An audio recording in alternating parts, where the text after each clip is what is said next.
ากแท้เปรียบปานแม่ทุกแม่ทรมานแม่สงสารเพียงดวงใจอยากใครได้หาจะมาเหมือนแกได้ไง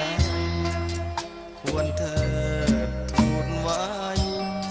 เนื้อใดๆพระคุณของแม่พักเพียรเลี้ยงลูกผิดถูกแม่สอนแกรักลูกแกแน่นอนอยู่เย็นร้อนแกเลี้ยงลูกแกความจนทนไว้ยังได้แม่แกไม่แคร์ใครเล่าจะแลดังแม่แกนั้นคงไม่ลูกอยู่ในคันแม่นั้นลำบากถึงยามตกฟากแม่ทนทุกล้นทวี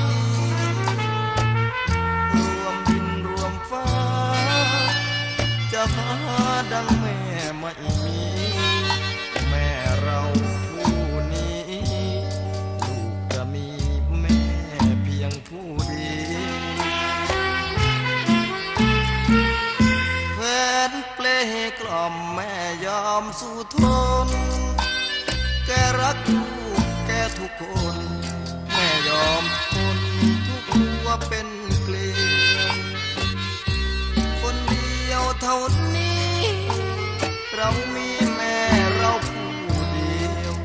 ใครเราจะเลี้ยวแม่ผู้เดียวแม่ของผู้ใด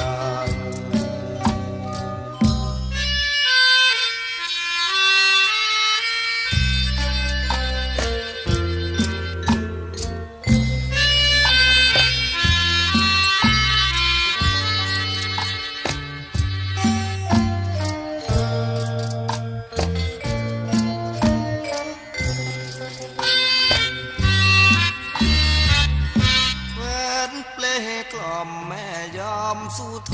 นแกรักลูกแกทุกคนแม่ยอมทนทุกตัวเป็น